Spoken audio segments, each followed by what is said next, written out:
Movie के start में ही हम एक ऑर्फनेज को देखते हैं और यहीं पर हमें मूवी के दो इंपॉर्टेंट कैरेक्टर्स दिखाए जाते हैं, जिनमें एक तो था क्लीटस कैसिडी और दूसरी फ्रांसिस बैरिसन थी। वो दोनों अपने अपने रूम में बैठे होते हैं और ये जगह किसी मेंटल असाइलम के वार्ड की तरह लग रही थी। यहाँ पर हम नोटिस करते हैं कि फ्रांसिस काफी डरी होती है। तब क्लीटस उससे पूछता है कि आखिर डॉक्टर ने तुम्हें क्या कहा। तब फ्रांसिस कहती है कि मेरी म्यूटेशन काफी तेजी से बढ़ती जा रही है और मैं आहिस्ता आहिस्ता एक पावरफुल म्यूटेंट बनती जा रही हूँ और मैं बहुत डरी हुई हूँ, क्योंकि इस टाइम उसे कुछ लोग एक बड़े से एक्सपेरिमेंट के लिए ले जाने वाले होते हैं, जिस पर क्लीटस उसे तसल्ली देता है कि तुम टेंशन मत लो, सब कुछ ठीक हो जाएगा। और वो ये भी कहता है कि वो लोग तुम्हारे ऊपर कोई भी एक्सपेरिमेंट नहीं कर सकते, क्योंकि तुम उन लोगों की इकलौती उम्मीद हो और वो तुम्हें खुद से दूर नहीं करेंगे। लेकिन तभी कुछ लोग वहाँ पर आकर फ्रांसिस को जबरदस्ती अपने साथ ले जाने लगते हैं। तब ये देखकर क्लीटस को बहुत गुस्सा आता है, इसीलिए वो आउट ऑफ कंट्रोल हो जाता है। अब एक तरफ तो वो लोग पुलिस की गाड़ी के अंदर फ्रांसिस को ले जा रहे थे, तो उधर क्लीटस गुस्से में जोर जोर से विंडो पर हाथ मार रहा होता है। अब वो लोग फ्रांसिस को एक सीक्रेट लोकेशन पर ले जाने लगते हैं, लेकिन रास्ते में फ्रांसिस अपनी सोनिक पावर की मदद से, यानी आवाज की ताकत की वजह से, वो वहाँ से भागने की कोशिश करती है। इसका मतलब ये था कि फ्रांसिस के पास ऐसी वोकल पावर्स थी जिसकी मदद से वो किसी भी ग्लास या फिर हैवी चीज को तोड़ सकती थी। अब फ्रांसिस की वोकल पावर की वजह से वो पूरी वैन पलट जाती है। अब इसका असर वहाँ पर बैठे हुए पुलिस ऑफिसर्स पर भी होता है, इसीलिए वो पुलिस वाले घबराते हुए फ्रांसिस की आंख में गोली मार देते हैं, जिससे फ्रांसिस फौरन गाड़ी से बाहर गिर जाती है। तब पुलिस को लगता है कि शायद वो मर चुकी है, लेकिन वो मरी नहीं होती बल्कि अभी भी जिंदा होती है। इसके बाद वो लोग फ्रांसिस को एक असाइलम में लेकर आते हैं। यहाँ पर एक डॉक्टर होती है जो फ्रांसिस पर अलग अलग तरह के एक्सपेरिमेंट्स कर रही होती है। तभी हम देखते हैं कि एक वार्ड बॉय आकर फ्रांसिस को एक न्यूज़पेपर देता है। उस न्यूज़पेपर में एक खबर छपी होती है कि क्या क्लीटस को मौत की सजा दे देनी चाहिए। असल में क्लीटस कैसिडी एक काफी बड़ा सीरियल किलर होता है, लेकिन कुछ खास एविडेंस ना होने की वजह से उसकी डेथ सेंटेंस यानी सजाए मौत बीच में ही रुकी होती है। अब यहाँ पर हैरान कर देने वाली बात तो ये होती है कि ये न्यूज किसी और ने नहीं बल्कि एडी ने छपवाई होती है और यहाँ पर डॉक्टर फ्रांसिस को कहती है कि क्लीटस जैसे लोगों को तो मौत की सजा जरूर होनी चाहिए। नेक्स्ट सीन में हम डिटेक्टिव को देखते हैं जो कि एडी के साथ बात कर रहा होता है। यहाँ पर एडी डिटेक्टिव को कहता है कि मेरा क्लीटस से कोई भी लेना देना नहीं है, जिस पर वो डिटेक्टिव कहता है कि वो तो सिर्फ और सिर्फ तुमसे ही बात करना चाहता है। तब ये सुनकर एडी पूछता है कि मुझ में ऐसी क्या खास बात है जो वो मुझसे ही बात करना चाहता है। तब डिटेक्टिव कहता है कि जरूर कोई डेड बॉडी से रिलेटेड बातें होंगी जो वो तुमसे शेयर करना चाहता है, जाके एक बार उससे बात तो जरूर करनी चाहिए तुम्हें। अब यहाँ पर हम देखते हैं कि एडी की बॉडी से वेनम बाहर आकर उस डिटेक्टिव को खाने वाला होता है, लेकिन तभी एडी वेनम को रोक लेता है। इसके बाद वो दोनों यानी एडी और वेनम वॉशरूम में चले जाते हैं, जहाँ अंदर जाकर ये दोनों बातें करने लगते हैं। तभी वहाँ बैठी एक लेडी और डिटेक्टिव इनकी बातें सुन रहे थे। इन बातों में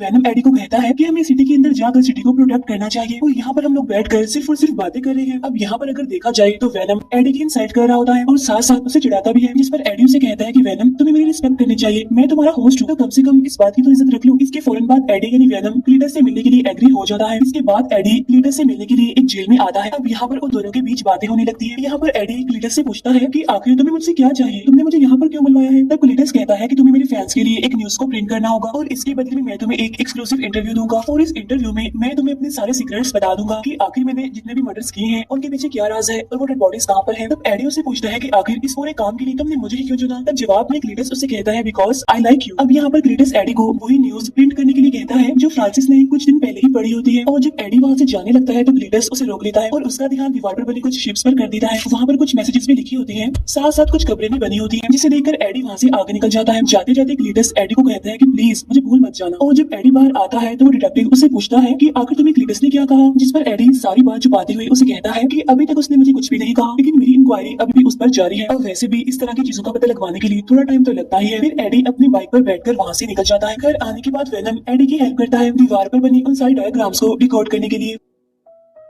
साथ साथ उसे बीच की एक लोकेशन भी बताता है जहाँ पर क्लीटस ने सारी डेड बॉडीज को छुपा कर रखा हुआ था। फिर नेक्स्ट डे बहुत सारे पुलिस ऑफिसर्स उसी लोकेशन पर पहुंच जाते हैं जहाँ पर उन्हें बहुत सारी डेड बॉडीज मिलती हैं जिन्हें क्लीटस ने मारा होता है। इसके बाद सारे रिपोर्टर्स आकर एडी से बात करने लगते हैं और उससे पूछते हैं क्या तुम्हारी क्लीटस से दोस्ती हो गई है जो उसने ये सारे सीक्रेट्स तुम्हें बता दिए, यानी कि उसने अपने मारे हुए लोगों की सारी डेड बॉडीज को कहाँ पर छुपा कर रखा हुआ है, क्योंकि उससे अभी तक सिर्फ और सिर्फ तुम ही मिले हो अकेले और तुम्हारे उससे मिलने के बाद ही हमें इन्फॉर्मेशन मिल पाई है। अब जब ये इंटरव्यू लाइव टीवी पर आ रहा होता है तो ये देखकर वो डिटेक्टिव काफी गुस्सा हो जाता है, क्योंकि इस बारे में एडी ने उसे नहीं बताया था बल्कि सारी बात छुपाई। तो इतनी बड़ी न्यूज देखकर तो उसको शौक लगना ही था। अब यहाँ पर सारे एविडेंस मिलने की वजह से क्लीटस को सजाए मौत सुना दी जाती है, क्योंकि ये न्यूज हर जगह पर फैल जाती है और फ्रांसिस को भी इस बारे में पता चल जाता है। और ये पता चलने के बाद तो फ्रांसिस बहुत दुखी होती है और उधर क्लीटस को भी ऐसा लगने लगा था कि शायद एडी ने उसे धोखा दिया है। तो इसी वजह से वो इस सब के लिए एडी को रिस्पॉन्सिबल कहता है, क्योंकि इस न्यूज के छपने की वजह से एडी रातों रात फेमस जो हो जाता है। इसके बाद वेनम एडी को कहता है कि हम मिलकर दुश्मनों का खात्मा करेंगे और वो एडी को ये भी कहता है कि अब मैं मुर्गियां खा खाकर तंग आ चुका हूँ और अब मैं इंसानों को खाने के लिए बेचैन हूँ। तब ये सुनकर एडी उससे कहता है कि हम तो पहले ही क्लीटस के केस में उलझे हुए हैं, तो इसीलिए समझदारी इसी में है कि हमें और कोई रिस्क नहीं लेना चाहिए। और अगर किसी भी पर्सन की मौत हो गई या फिर कोई गायब हो गया तो FBI का सीधा शक हमारे ऊपर ही होगा। इसीलिए इस टाइम में हम किसी भी मुसीबत को दावत नहीं दे सकते। अब इसी वजह से उन दोनों के बीच बहस होने लगती है और वेनम एडी को बुरा भला कहने लगता है। तब यहाँ पर एडी उसे फिर से कह देता है कि प्लीज मेरी रिस्पेक्ट किया करो। इसके बाद एडी मिलने के लिए एक शॉपकीपर के पास जाता है। इसके बाद वो सीधा एक पोल्ट्री फार्म में जाता है, जहाँ पर आते ही वेनम बहुत सारी मुर्गियां खाने लगता है। अब खाना खाने के बाद भी दोनों वहाँ से जाने ही वाले होते हैं कि तभी रास्ते में गैंगस्टर एक लेडी को परेशान कर रहा होता है और उससे पैसे छीन कर वहाँ से भागने की कोशिश करता है। तब एडी वेनम को इस मसले में ना पड़ने के लिए कहता है, लेकिन वेनम एडी की कोई बात नहीं सुनता और वो उस गैंगस्टर को खाने की कोशिश करता है। यहाँ पर एडी वेनम से काफी रिक्वेस्ट भी करते हैं कि प्लीज ऐसा मत करो। इसीलिए वेनम उस गैंगस्टर को छोड़ देता है और वो दोनों आगे बढ़ जाते हैं। और तभी अचानक से एडी के पास उसकी फ्रेंड एन की कॉल आती है और वो एडी को मिलने के लिए बुलवाती है। इसीलिए एडी भी उससे मिलने के लिए एग्री हो जाता है। तब जब वो दोनों मिलते हैं तो यहाँ भी अंदर ही अंदर वेनम एडी से बातें कर रहा होता है। तो ये देखकर एन को भी पता चल जाता है कि एडी अंदर ही अंदर वेनम से बातें कर रहा है। तो इसीलिए एन एडी से पूछती है, क्या वेनम अभी भी तुम्हारे साथ ही है? जिस पर एडी कहता है कि नहीं, वेनम तो मर चुका है। तभी एन एडी को बताती है कि मेरी एंगेजमेंट हो गई है। तभी ये देखकर एडी थोड़ा सा इमोशनल हो जाता है और तभी एन एडी से कहती है, हे वेनम कैसे हो? और मैं जानती हूँ कि तुम इस टाइम भी एडी के अंदर ही हो, तो इसीलिए प्लीज एडी का ख्याल रखना। तभी सुनकर एडी काफी हैरान हो जाता है और अपनी बाइक पर बैठकर अपने घर के लिए जाने लगता है, जहाँ पर वेनम एडी को समझाता है कि तुम्हें इन छोटी छोटी बातों पर दुखी नहीं होना चाहिए, क्योंकि हम तो बड़े कामों के लिए बने हैं ना। तब एडी उसे कहता है कि तुम्हें किसी से प्यार नहीं हुआ ना, इसीलिए तुम मेरी फीलिंग्स को नहीं समझ सकते। फिर नेक्स्ट डे हम देखते हैं कि वेनम खुद ही अपने लिए खाना बना रहा होता है और यहाँ पर वेनम एडी को एक स्ट्रॉन्ग सा ब्रेकफास्ट लेने के लिए कहता है, क्योंकि जब तक एडी नहीं खाएगा तब तक वेनम को भी कुछ नहीं मिलेगा। और तभी हम यहाँ पर देखते हैं कि उनके पास एक लेटर आया होता है और ये लेटर क्लीटस का होता है, जिसमें क्लीटस एडी को कह रहा होता है कि तुम्हारी वजह से मुझे मौत की सजा हो रही है। साथ ही साथ क्लीटस उसमें अपने पुराने बुरे कामों में लिखकर बता रहा होता है कि अगर मैं पैदा ही ना होता तो मेरी ग्रैंड मदर को कौन मारता, साथ साथ मेरी मदर को बार टब में डिबोकर कौन मारता। इसका मतलब ये था कि क्लीटस ने अपनी फैमिली तक को नहीं छोड़ा था। तब क्लीटस ने उसमें ये भी लिखा होता है, ये सब कुछ होने के बाद मेरे फादर ने मुझे ऑर्फनेज में भेज दिया और वहाँ के बच्चे भी मुझे मारा करते थे, लेकिन फिर मैं वहाँ पर फ्रांसिस से मिला जो कि एक म्यूटेंट थी जिसके पास वोकल पावर्स थी और यहाँ पर हमारी एक अच्छी बॉन्डिंग बनी और हमारी दोस्ती हो गई और फिर देखते ही देखते हम दोनों एक दूसरे को पसंद करने लगे थे। और अब एडी मैं लास्ट टाइम तुमसे मिलना चाहता हूँ, तो इसीलिए एडी भी अब उससे मिलने के लिए एग्री हो जाता है।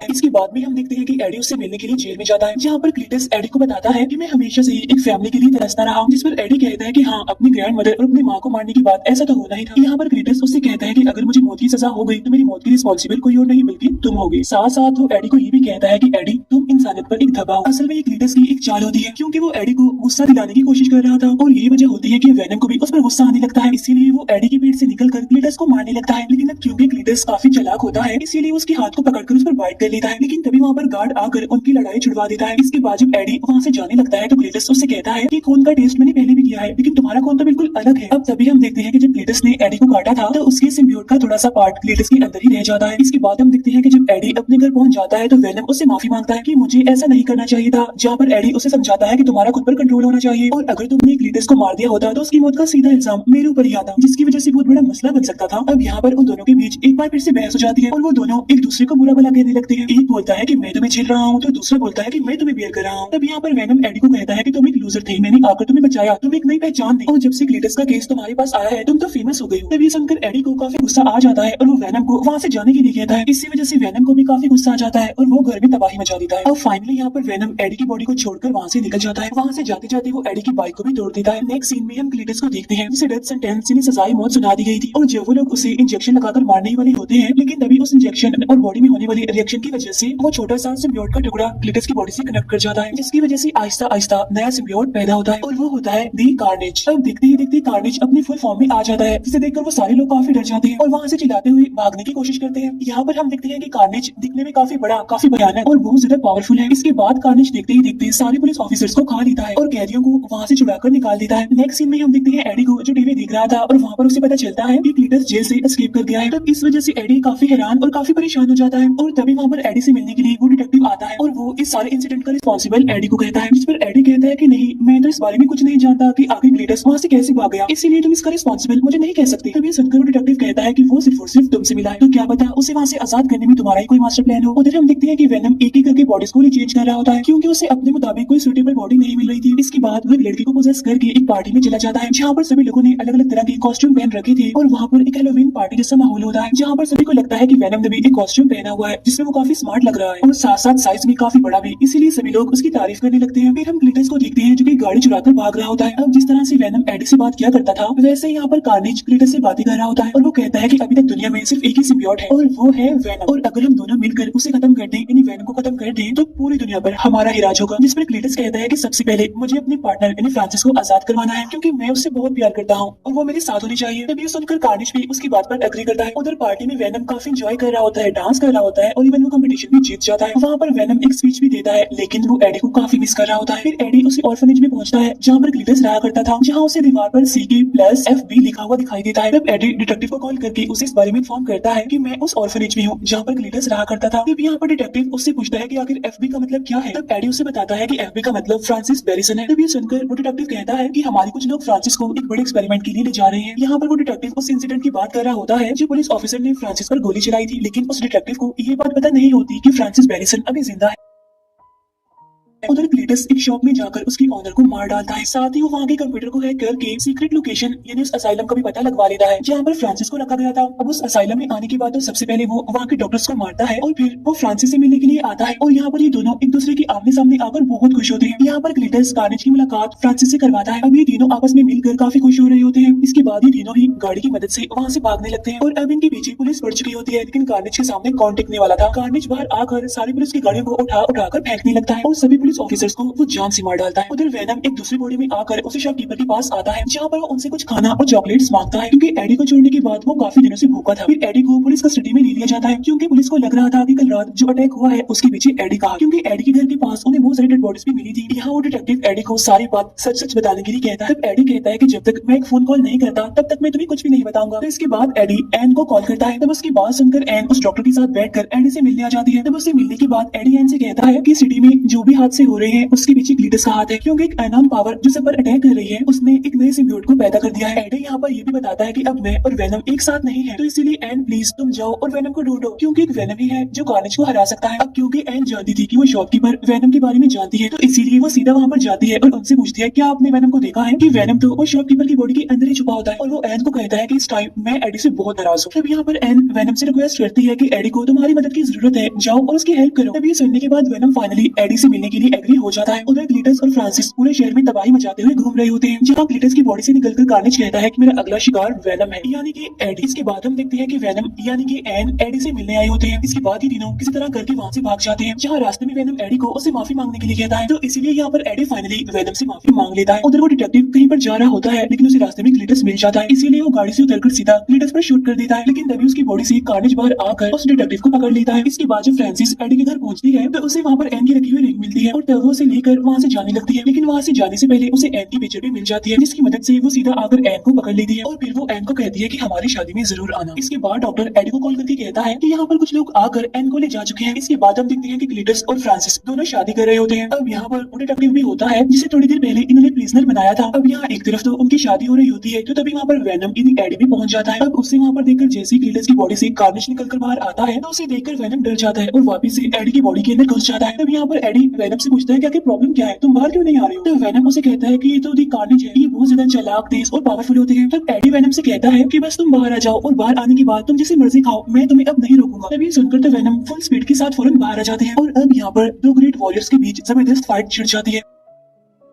दोनों ही आपस में एक दूसरे को हराने की कोशिश करते हैं, साथ साथ एक दूसरे पर हावी होने की भी काफी कोशिश कर रहे होते हैं, लेकिन यहाँ पर कार्नेज वेनम पर भारी पड़ रहा होता है, उसे उठाकर फेंक रहा होता है। अब यहाँ दरमियान में कार्नेज और फ्रांसिस के बीच में बातें भी हो रही होती है, लेकिन अब क्योंकि फ्रांसिस के पास वोकल पावर होती है इसीलिए वो जोर जोर से चिल्ला रही होती है, जिसकी वजह से कार्नेज को कुछ प्रॉब्लम हो रही होती है, क्योंकि हम जानते हैं कि सिम्बियोट और एक्सट्रीम लेवल की हीट सोनिक पावर को बर्दाश्त नहीं कर पाती। तब इसी बात का फायदा उठाकर यहाँ पर डॉक्टर कार्नेज के ऊपर पेट्रोल डालने लगता है और साथ ही साथ वहाँ पर एक काफी बड़ा घंटा भी होता है जो कि बजने लगता है। अब घंटे की आवाज सुनकर दोनों ही सिम्बियोट्स अपने अपने होस्ट की बॉडी से बाहर लगते हैं, लेकिन जैसे ही वहाँ पर आवाज आना बंद होती है तो ये दोनों सिम्बियोट्स वापस से अपने अपने होस्ट की बॉडी में आ जाते हैं। इसके बाद कार्नेज एन को लेकर सीधा एक बिल्डिंग के टॉप पर जाने लगता है, लेकिन अब तक वेनम की बॉडी पर काफी पत्थर गिर चुके होते हैं, इसीलिए वो वहाँ तक पहुँच नहीं पाता और यहीं पर वो एडी को कहता है कि इस बार हम ये जंग नहीं जीत सकेंगे क्योंकि कार्नेज मुझसे बहुत ज्यादा पावरफुल है। इसके बाद कार्नेज फ्रांसिस को भी पकड़ लेता है और उसे अपना मुंह बंद करने के लिए कहता है, क्योंकि उसकी सोनिक पावर कार्नेज को काफी परेशान कर रही थी। अब क्योंकि कार्नेज की पकड़ काफी तेज होती है इसीलिए फ्रांसिस का दम घुटने लगता है, इसीलिए वो वहीं पर गिर जाती है। तब ये देखकर क्लीटस को गुस्सा आ जाता है और वो कार्नेज को अपनी बॉडी से दूर हटने के लिए कहता है। लेकिन अब क्योंकि कार्नेज का पूरा कंट्रोल क्लीटस की बॉडी पर होता है, इसीलिए वो उसे खुद से अलग नहीं होने देता। अब ये सारा सीन वेनम भी देख रहा होता है, इसीलिए वो एडी को कहता है कि देखो कार्नेज का कंट्रोल क्लीटस की बॉडी पर नहीं है। तब ये सुनकर एडी कहता है कि हाँ, सिर्फ तुम और मैं ही एक परफेक्ट मैच है और भला हम दोनों के अलावा कोई और परफेक्ट मैच हो सकता है। जिसे सुनकर वेनम को और ज्यादा जोश आ जाता है जीतने का, इसीलिए वो कार्नेज को चैलेंज कर देता है। इसीलिए अब ये दोनों ही काफी ऊंचाई पर पहुंच जाते हैं। अब एक तरफ तो कार्नेज के हाथ में एन होती है तो दूसरी तरफ वेनम के हाथ में एक रोड होता है, जिसे वो सीधा कार्नेज के सर में घुसा देता है, जिसकी वजह से एन सीधा जमीन पर गिरने लगती है। लेकिन बिल्कुल ठीक टाइम पर आकर वेनम उसे बचा देता है। लेकिन इतनी ही देर में कार्नेज भी वहाँ पर पहुंच जाता है और वो अपने स्पाइक्स को उसके अंदर घुसा रहा होता है। अब यहाँ दोनों सिम्बियोट्स एक दूसरे से बातें कर रहे होते हैं और कह रहे होते हैं कि हम दोनों में से किसी एक को तो मरना ही है। और यहाँ पर वेनम कार्नेज को इस मूवी का बेस्ट डायलॉग भी मारता है, Venom let there be Carnage. लेकिन तब तक वहाँ पर फ्रांसिस भी जाग जाती है, तो इसीलिए वेनम उसे सोनिक साउंड निकालने के लिए कहता है। लेकिन तभी कार्नेज वहाँ पर आकर उसे जोर से धक्का दे देता है और इसी वजह से नीचे गिरते वक्त फ्रांसिस वहाँ पर जोर से चिल्लाने लगती है। तो इसीलिए सोनिक पावर की वजह से वहाँ की सारी दीवारें टूटने लगती है और साथ ही इतनी जोरदार आवाज की वजह से दोनों ही सिम्बियोट अपने अपने होस्ट की बॉडी से अलग हो जाते हैं। लेकिन तभी वहाँ पर वो बड़ा सा गड्ढा नीचे आकर गिरने लगता है, लेकिन उसके नीचे